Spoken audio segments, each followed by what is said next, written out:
Então fala galera, muito bom dia. Vamos aqui para as últimas notícias referentes ao Flamengo neste sábado, né? E tem muita notícia boa aí do Flamengo, tá? Muita coisa interessante, inclusive uma boa notícia, um possível novo reforço na lateral direita, jogador de seleção argentina, tá? Se você quer saber tudo sobre isso, fica até o final do vídeo. Veremos primeiro aí toda a preparação do Flamengo para enfrentar o Nova Iguaçu, né? Na final do Campeonato Carioca e muito mais. Deixamos aqui os créditos para a ESPN e também para a SBT Esportes e pedimos a você que, por favor, se inscreva no canal, ative o sino, deixa o like, comenta também seu nome, de onde você está nos assistindo e muito mais. E agora vamos acompanhar aí todas as informações do Flamengo. Vamos lá. O Negro treina de olho na final carioca contra o Nova Iguaçu e com um goleiro recordista. Pedro Henrique Torre traz as informações.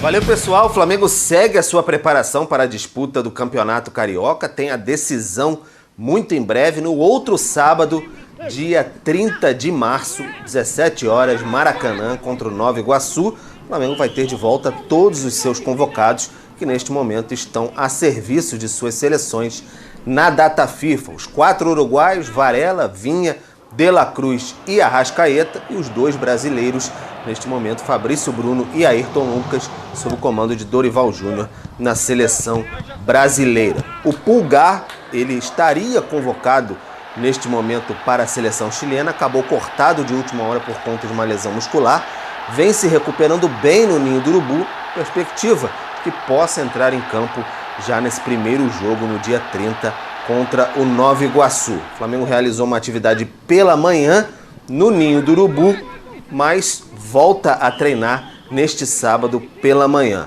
O goleiro Rossi conversou com a Flá TV, vive um momento importante, 10 jogos sem sofrer gols, recorde na história do clube, 695 minutos, invicto, completou no último Fla-Flu do Campeonato Carioca, conversou um pouquinho, falou sobre esse momento, também sobre as possibilidades do Flamengo na temporada. Feliz pelo recorde que eu alcancei, mas eu sempre vou falar a mesma coisa. O recorde não é só meu, sino também é do time tudo que fez um grande trabalho dentro do campo, mas pelo recorde personal eu acho muito importante, muito feliz que o Flamengo tem que ganhar e a gente vai procurar isso. O professor está construindo um grande time, o equilíbrio que ele fala é muito importante para nós e a verdade é que a gente sempre vai para frente os jogos, tudo que é o que a gente quer que sempre ganhar.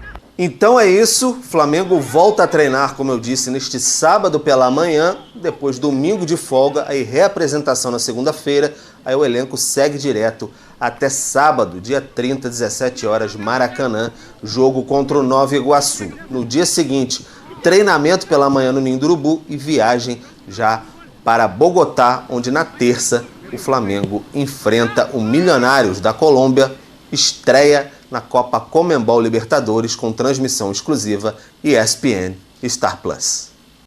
Teve até gente falando que era milionário contra milionários, né?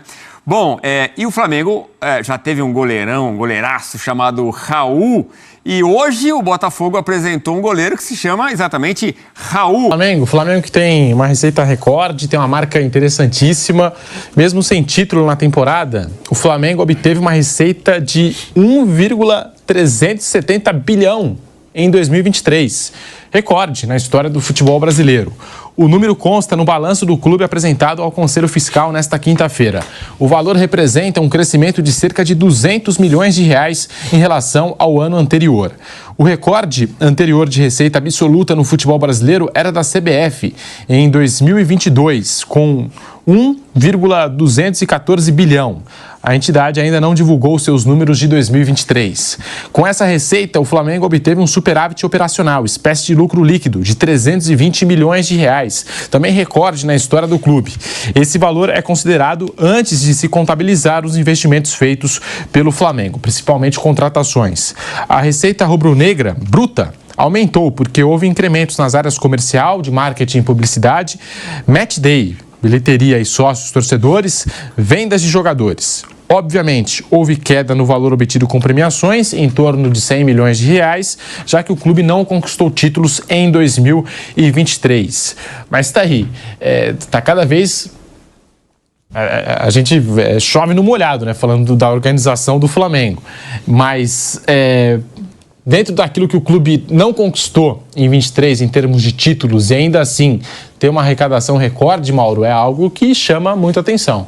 E aí mostra que uma queda de 100 milhões aproximadamente no faturamento, especificamente com premiação, ou seja, não ganhou o campeonato, e não é só premiação, né? Você não ganha a premiação do título, você não tem a premiação do patrocinador que te paga um bônus se você for campeão. Você eventualmente pode ter bilheterias melhores se você brigar pelo título. Por exemplo, chegasse a final da Libertadores e tudo, ia ter estádio cheio, ficou pelo caminho e tal. A Copa do Brasil pelo menos foi até a final, então nesse aspecto ele arrecadou com bilheteria do jogo. Mas o Flamengo deixou de ganhar mais dinheiro ainda e assim bateu o recorde de faturamento. Isso mostra a falácia que é aquela tese utilizada por dirigentes aí de outros clubes, que tem que montar um time forte para ganhar premiação, para pagar a conta. Na verdade, você monta um time forte, não ganha premiação, porque só um é campeão, a maioria deles não ganha, né? E não paga a conta, não consegue pagar. E se ganhar a premiação, também não é o bastante para para quitar uma dívida. Qual a premiação? Campeão da Copa do Brasil, ganha o quê? 50 milhões, 70 milhões? Acho que é 70, 70 né? milhões. 70 milhões. Os caras têm que dar o prêmio para os jogadores que ganharam, tem as despesas correntes normais, aí deve 1 bilhão. Fazer o que com 70 milhões? Não resolve nada, é uma tremenda grana. Mas a dívida é muito maior. A dívida de curto prazo é 400 milhões, 350. O que você tem aí? Ganhou a Copa do Brasil, eu tenho 70 milhões. Limpos, líquidos? Não, tem que pagar o bicho dos jogadores e tudo. Que ficasse os 70. Não resolve, gente. Isso é uma falácia. Tem que montar um time forte, tem que apertar o cinto. É o tal do remédio amargo. O Flamengo tomou o remédio amargo, agora está aí aproveitando. E não aproveita mais pela incompetência na gestão do futebol. Que, aliás, é uma questão que deveria ser mais discutida. E a política atrapalha tudo. Um clube que ganha tanto dinheiro, fatura tanto dinheiro, investe tanto no futebol, ele pode ter as pessoas que estão à frente do futebol fazendo a gestão desse dinheiro, automaticamente? São as pessoas mais indicadas? O Marcos Braz, outros que lá estão e tal. Então, a sorte dos rivais do Flamengo é que o Flamengo é incompetente no futebol e não consegue tirar proveito do seu poderio financeiro. Se tivesse a mesma competência que tem em outras áreas no futebol, com essa grana que possui, seria um time vencedor. E não um time que passou o ano de 2023 não ganhando nada, nenhum título. Que é vergonhoso. Esse balanço torna mais vergonhoso ainda do que o futebol do Flamengo fez no ano passado. Jogadores, dirigentes, todos envolvidos diretamente nesse negócio. Vergonhoso. Você pega o número e vê, caramba, o clube tem dinheiro, contrata pra caramba, mas não ganhou nada, né? Nós somos bons? Será que são bons? Mas é política que manda nisso, ainda mais num ano de eleição como esse. E dá para dizer que o Flamengo se preparou melhor esse ano? O Mauro contratou, por exemplo, o De La Cruz, o Vinha, enfim, comparado ao ano passado. Essas receitas ajudam, né? Mas dá para dizer que o Flamengo se preparou melhor para a temporada 24 depois do que aconteceu em 23, dos fracassos em campo? Em tese, sim. Acho que mais pelo técnico, né?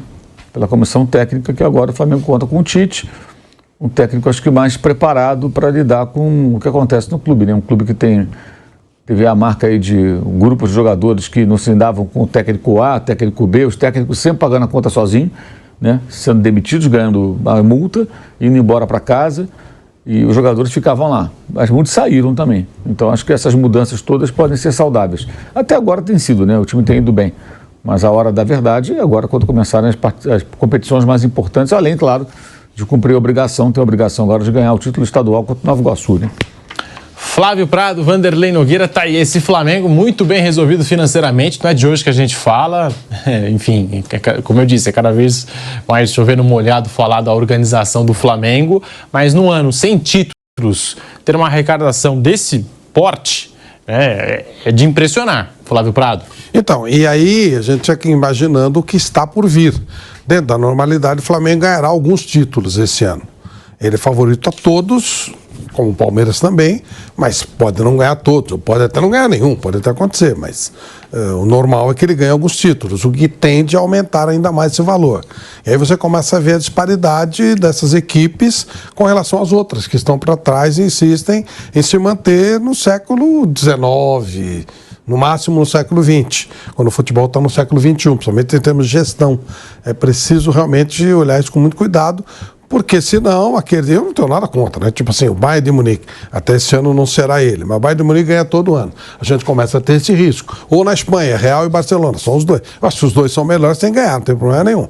Mas a gente está caminhando para Palmeiras e Flamengo deitarem aí o tempo inteiro. Você recebe tipo de notícia do Flamengo num ano péssimo, financeiramente muito bem.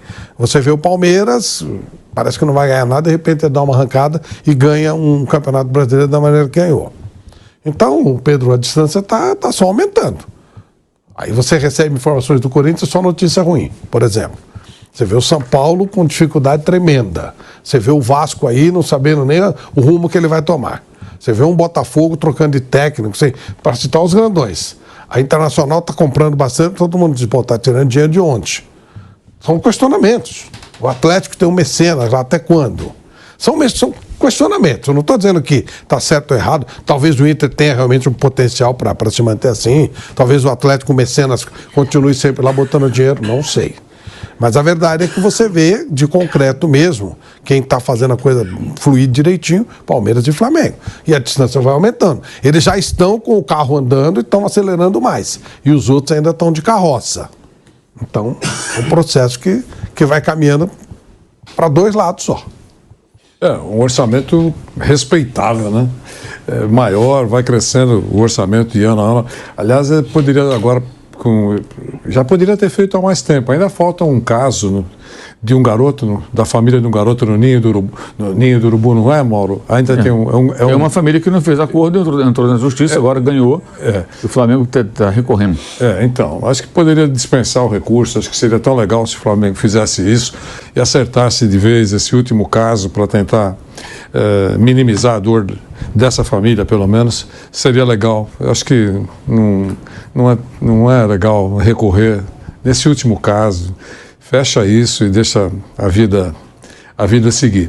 Mas isso posto, queria dizer que é um orçamento absolutamente respeitável, importante, tem dinheiro para contratar, tem dinheiro para pagar as contas, fazer contratações pontuais, reforçando o elenco do professor Tite, que eu repito, ele tem várias opções, pode fazer muita coisa no Flamengo e raramente o Flamengo vai perder partidas esse ano. Vai perder muito menos do que perdeu ano passado. A gente deu aqui, o Bruno, que deu 20 jogos, né? Não foi? Isso. Foram 20 jogos. Eu acho que vai chegar a um número bem menor do que esse ao longo de toda a temporada, pela qualidade técnica que o Flamengo tem. O Corinthians teve um superávit de 62,7 milhões de reais no mês de janeiro de 2024, segundo informou o clube em balancete divulgado nesta terça-feira. O resultado financeiro no azul tem relação direta com a venda de direitos econômicos de jogadores. Casos de Gabriel Moscardo, Ivan e Rony. Somente no primeiro mês do ano, o Corinthians teve uma receita de 108 milhões de reais com transferências. O endividamento do Corinthians segue em patamar elevado nas contas do clube. Soma dos passivos, menos o ativo circulante e o realizável a longo prazo, o saldo atual é de 910,3 milhões de reais. Até agosto de 2023, quando havia sido divulgado o último balancete, o valor era menor, 892,5 milhões de reais. Então, aqui informações importantes do balancete do Corinthians, o superávit em janeiro e essa situação do Corinthians com a Caixa Econômica Federal. Vanderlei. Eu continuo pregando aqui que o presidente Augusto Melo deveria, no final de cada mês, ele não fez isso, mas agora vai completar 3 meses, lá no final de março, deveria fazer uma apresentação usando o canal do clube, a TV Corinthians, o pessoal lá é competente, mostrando o que foi pago de dívidas da antiga gestão. Tem que ter pago alguma coisa, qualquer coisa ele tem que ter pago alguma coisa. Eu acho que é isso que ele tem que fazer, porque senão vai na mesma mesmice. Devemos, reconheço, vou pagar quando eu puder. Aí não tem jeito. Quer dizer, eu acho que primeiro tem que pagar as dívidas que ele fez até agora. Ele disse que está numa planilha que vai cumprir o pagamento corretamente. Ótimo. Se não aparecer ninguém batendo na porta, já é um grande passo. Mas tem coisa para pagar. As dívidas foram ditas por eles aí, os números são ditos pelos personagens do Corinthians. Então, pagou. É isso que a torcida quer saber. Todo mundo quer saber. Puxa vida, aquela dívida está pendurada um tempão. Olha, essa foi saldada. É isso. Um balanço, não quis fazer mensal até agora? Faz um balanço trimestral, tem mais uma oportunidade. Ou só vai mostrar alguma coisa quando a auditoria for encerrada. Eu acho que para essa doçura que poderia passar nos lábios da torcida, ele poderia fazer isso. Olha, esse mês já paguei tal, que eram contas de tal tempo, que estavam lá engavetadas. Puxa vida, é assim que você vai recuperando credibilidade, reputação. Eu acho que o Corinthians precisa disso. Gente, graças a Deus a cirurgia do nosso pilhado, que ele informou aqui na programação da Jovem Pan, foi bem sucedida. Ele passou por esse procedimento cirúrgico na cervical, tá tudo bem, tá tudo certinho com o nosso pilhado. E ele deixou um recado para a audiência da Jovem Pan Esportes. Bom, rapidinho que a gente está preparando o vídeo aqui. Apertando o botão. Estamos apertando o botão, exatamente. Agora sim, tá ok, vamos lá, vamos acompanhar o recado que o nosso pilhado deixou para a audiência da Jovem Pan. Fala, minha galerinha, tô passando aqui, primeiro de tudo, para dar um recado, né? Tô bem, agora é só se recuperar. Era uma cirurgia grande, eu tava tenso, era uma cirurgia na cervical. Eu sei o quanto de pessoas que estavam torcendo por mim, que estavam fazendo energia positiva por mim, inclusive essa equipe maravilhosa que eu tenho na Jovem Pan. Porque eu sei que em programa de TV muitas vezes tem guerra de vaidade, tem inveja, e todos vocês me mandaram mensagem. Todos, Mauro César Pereira, Piperno, Vanderlei Nogueira, Flávio Prado, Gabriel Dias, que é nosso gerente de esporte, que virou um irmão que eu tô levando pra vida, Raulzinho Oliveira, PH, que trabalha também no programa. Como é bom ter o carinho de cada um de vocês, porque a gente faz de um jeito divertido, a gente brinca. Eu trato todo mundo igual, graças a Deus, isso é uma virtude que eu tenho. E uma coisa que eu queria falar para todo mundo aí do Canelada, eu sei que até quem me xinga tava torcendo por mim. Que eu sei que tem aquela brincadeira, futebol, pilhado, seu flamenguista, pilhado, não sei o que, você fala mal do meu time. Mas eu sei que no fundo é uma discussão de bola, que a gente dá a risada junto. E isso é o meu maior prazer, que eu vi aqui na cirurgia. Eu falava pra Lívia, será que eu tenho que descansar mais, amor? Será que eu preciso dar uma parada? Mas isso me faz feliz. Tá aí o nosso pilhado, o recado dele para a audiência da Jovem Pan Esportes. E logo vai estar de volta aqui ao nosso Bate-Pronto, também ao Canelado, os nossos programas, enfim, a nossa programação esportiva. Tô olhando para vocês porque eu acho que vocês estão querendo falar. Bom, eu queria um DVD da cirurgia, porque eu ainda acho que isso pode ser uma cascatinha para ele amar em paz e ninguém perturbar. Estou brincando. Ficamos todos felizes aí e o retorno será rápido, a recuperação também. É só o susto da cirurgia que provoca, todo mundo que passou sabe disso, Flávio sabe disso, todo mundo sabe, provoca ansiedade, claro. Temor, enfim, uma série de outras coisas e quando passa, ufa, aí é o período correto de recuperação, sem avançar etapas e o retorno. É isso. Não, ele é uma mala, mas a gente gosta dele. Que é mala. Isso aí, malaça e tal, mas a gente gosta dele. Isso é verdade, você tem razão. Que é uma mala, mas que a gente gosta também é verdade. Beijo, lindão. Ele fez a cirurgia na cervical, portanto não está podendo mexer muito aqui, né, a região demorar para mexer do ombro, né? Então, até por isso, né, ele falou de uma maneira mais pausada, enfim, não daquele jeito. Então, galerinha, para finalizar, vamos falar aqui sobre o possível reforço do Flamengo, né? Claro, não poderia faltar. E segundo aqui o site, né, MSN, o Flamengo pode realizar a investida milionária por Montiel da seleção argentina. Imagino que você conheça ele, né? Muitos até pediram ele há muito tempo.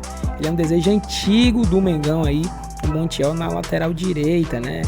É um jogador que esteve na última Copa do Mundo, fez o gol, inclusive, do título da Argentina, né? O último pênalti que bateu foi ele. Então, assim, é um jogador muito regular, entendeu? Ele teve passagens pelo River Plate, tá? Jogou muito bem. Também teve passagens pelo Sevilha e atualmente está aí no Nottingham Forest, emprestado. Mas até agora não se firmou muito ali na Europa. Mas aqui na América do Sul ele sempre jogou muita bola. E o Flamengo pensa em trazer esse jogador, né? E aí a gente entende o que acontece, galera. O Flamengo sabe que em algum momento o Wesley deve sair. Por quê? Porque é um jogador novo, né? É um jogador que precisa muito ainda evoluir. E na Europa geralmente é o caminho, né? É o caminho tanto pro Flamengo vender jogadores como os jovens, os talentos. Eles querem sempre ir para a Europa porque é o caminho natural, né? Atualmente dos jovens. Eles querem muito jogar em clubes da Europa, Premier League, La Liga, enfim, clubes da Europa. E também certamente é o desejo do Wesley. Então ele deve sair do Flamengo. Não deve demorar muito, né? Porque ele é bem jovem, então ele deve sair. E aí o Flamengo deve precisar de um jogador. O Flamengo sempre investe mais em jogadores mais experientes, né? O Flamengo não investe muito em jogadores novos, assim, joias. O Flamengo geralmente vende esses jogadores. Então, é o caso do Wesley. Então, o Wesley saindo, só sobraria quem? Só sobraria o Varela, que é da seleção uruguaia também. Então, o Flamengo teria 2 jogadores, né, de seleção. No caso, hoje, o Flamengo tem 3 laterais de seleção, né? Que no caso é o Varela, na lateral direita. É o Vinha na lateral esquerda e o Ayrton Lucas na lateral esquerda também. Então os 3 laterais do Flamengo, né, no caso, estão na seleção. Só o Wesley que não tá, né? Eu acho que para ele vai demorar um pouquinho ainda. Mas tem potencial também, né? Se ele melhorar muita coisa, ele pode chegar à seleção. Mas o Flamengo pensa em trazer o Montiel, né, que é da seleção argentina, seria outro lateral aí. Então a ideia do Flamengo, galera, segundo o site aqui, no caso, é trazê-lo no meio do ano, né? O Flamengo, ele é bem avaliado pela diretoria, segundo o site vem informando. O Flamengo já fez sondagens para contratá-lo no ano passado, só que acabou esbarrando ali em exigências do Sevilha. Contudo, né, como ele está em fim de empréstimo com o Nottingham Forest, onde tem alternado ali titular reserva, né? Então agora os cariocas acreditam que podem conseguir um negócio, porque, né, quando o jogador ele tá em um time que ele não consegue jogar direito, certamente ele não vai querer ficar nesse time, né? Meio que natural. Então a tendência, segundo o site aqui, é que ele não seja comprado em definitivo pelo Nottingham Forest, né? E acabe retornando ao Sevilha, que também não quer, né? Não quer ele porque ele não se firmou na Espanha. Então o que tudo indica, ele vai voltar para a América do Sul e o caminho natural deve ser o Flamengo. Aí, isso se ele não voltar para o River, né? Mas o Flamengo em jogo é muito difícil, no caso, um jogador recusar essa proposta, né? E segundo outro site que eu pesquisei, os valores giram em torno de 9 milhões de euros, ou seja, o Flamengo teria que desembolsar algo em torno aí de 48 milhões de reais. Acho que é algo em torno de 7, 8 milhões de euros, na verdade, né? Então o Flamengo, eu sei que em reais dá 49 milhões de reais para poder contratar esse jogador. Daqui até o meio do ano pode ser que abaixe o valor, né, dele, porque ele não está sendo titular. Então pode ser que ele volte e diminua ainda mais esse valor. Mas o Flamengo pensa em trazer ele, né? Que no caso o Montiel, um jogador argentino lateral experiente, né? Na América do Sul jogou muito bem no River Plate. E o Flamengo tem muito desejo de trazer esse jogador, até porque hoje em dia nós temos muitos bons laterais, né? Isso no caso no futebol mundial. Muito difícil encontrar bons laterais regulares, né? A seleção brasileira então sofre muito porque não consegue ter laterais como tinham antigamente, né? Então o Flamengo busca sempre jogadores experientes porque sabe da necessidade. Quando saiu o Rafinha, o Flamengo sentiu muito, né? Porque não teve ninguém ainda que conseguiu jogar bola de verdade, né? Na lateral direita, como jogou o Rafinha em 2019 no Flamengo. Não teve ninguém, né? Infelizmente. Mas o Flamengo busca, né, um jogador que se assemelha aí. Varela vem muito bem, né? Isso é muito bom.